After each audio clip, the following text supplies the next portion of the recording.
So now we have, right, per section of our track, each section has a normal vector, right? And this section right here has this normal pointing up, right? This is what I'm calling the normal of the section.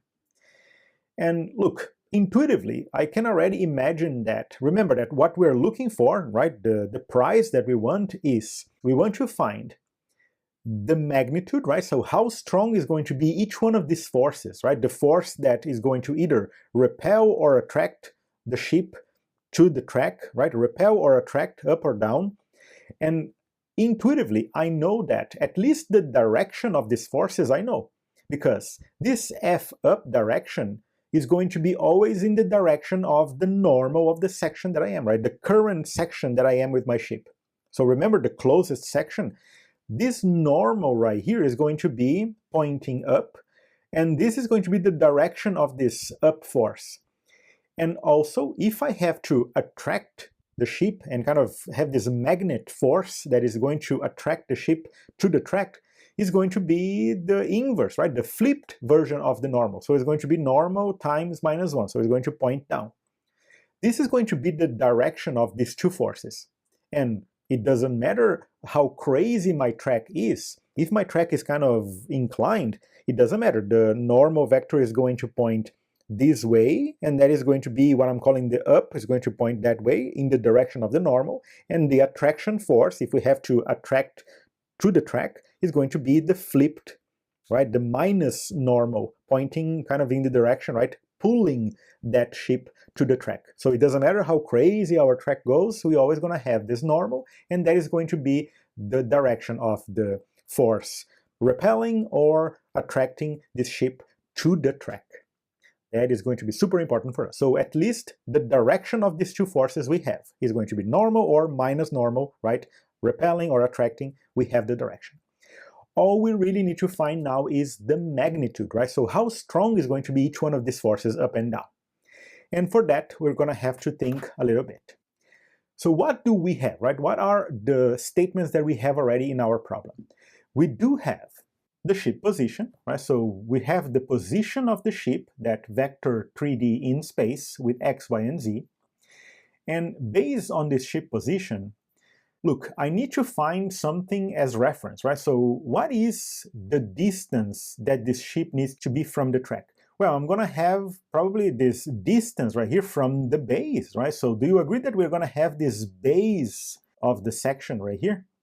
This is the distance that we are trying to find. Do you all agree? This right here, this distance from the base until here, this is what we want to find. But I cannot, let's say that we are very naive and we think that we can compute based on the center of the section. Well, we have two problems with that. It cannot be the center because if my ship is, let's say, here on the right, then the distance is going to be here, right, bigger. And if my ship is here on the left, then it's going to be bigger. Or even worse, the center of the section might not be exactly right here on the base, right? Let's say that we have a different track that has like a tunnel or something. If I have a tunnel here, the center of the section is not going to be at the base, it's going to be a little bit up. So we cannot use the center of the section. What we can use, maybe, right, as this kind of point here at the base of the section, we're going to have to find a point from one of those faces, right? So remember one of those faces that are in the base here. This section right here has faces, and these faces right here, they have that flag track base, right? So maybe we can pick the first point here of the section, or to be honest, any point. It can be any of these vertices here. And this point right here, we can just call that as the section base point. Do you agree? So we're just going to have one of these faces that are track base, and we're going to load one of those vertices and call that our base vertex, which we know it's a point that is lying in the base of the track. Because now that we have then a base of the track, then we can compute this height, right? So we are trying to find the height from the base point until this height right here where our ship is. So let's just get that out of the way. Let's just quickly go to the code and let me just load here something called, let's say, the base vertex, right? So our base point, something that each section is going to have, which is this point that lies on the base of the track. So right here, let me just quickly go to track.h, and our section, besides having a center and a normal, I'm going to have a vector base vertex. What is this base vertex? Well, whenever I'm loading my track C, right here, whenever we are loading our section, right here. So load the track section normal vector based on the section faces. So here is where we are loading, right? If that face was a face-based track, I'm loading the normal, but you know what? I also want to load the track sections of I dot base vertex dot vx.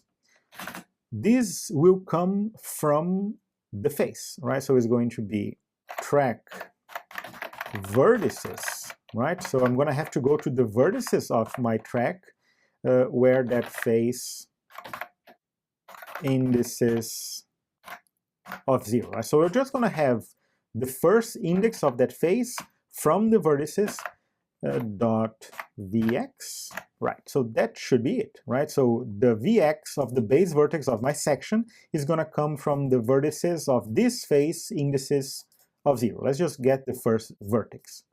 And we have to do the same. This is a vector, so we have to do the same for y and z. Y and z. All of them coming from the indices 0. Correct? So now that we're going to have a base vertex, and this is loaded, let's just think about this. Right, so what do we have? We have the position of the ship. We have also, let's just say that we have now this base vertex. Let's just say that this is right here. It can be actually anywhere. It can be here, it can be here. So regardless of which face we are picking, it's going to be on the base of the track. Correct? So we're going to have this point, which is what I'm calling the base vertex of my section. So we have the position of the ship, we have this position of the base vertex of the track, we have a normal vector of this section, and remember, vectors, it doesn't matter where they are, the rule is, if two vectors have the same direction and the same magnitude, they are the same vector. It doesn't matter where they are located. If they have the same magnitude and the same direction, they are the same vector. So this normal can be here, or here, or here, or here, or here, or here, or here on the base. I'm just deciding to represent it right here, right? So from this base vertex, I have a normal of the section, in this case pointing up. This is our normal of the section. Right, so I have this, I have the base vertex, I have the normal. For me to find, and think again, what I want is this height right here, right? Regardless of where my ship is here horizontally, I want to find this height, this distance from the base to the ship. So what I'm really looking at is I probably need to find this distance using some vector math, right? So what are the vectors that can help us achieve that? Well, I do have this vector from the base to the ship, right? So if I have this vector right here, which we know that we can get by subtracting the position of the ship minus the base vertex, this is going to give us this vector. I have a question for you, and if you ever studied vector math, you should be able to answer that. What is this distance right here? What is the vector operation that can give us, right? Given that we have all these two vectors, this normal, this vector right here from the base vertex to the ship, regardless of where the ship is here horizontally in the track, how do I get this distance from the position until down here at the base of the track? If you want to pause and answer that, or even go to the discussion board and ping pong ideas with people, I think that's a very important thing, right? If you ever studied vector math with us, I think you should be able to answer that. There is a vector operation that will give us this distance right here. So go ahead, See if you can find out what is this vector operation that can give us this distance, right, this height from the ship to the track, and I'll be back very soon with my answer.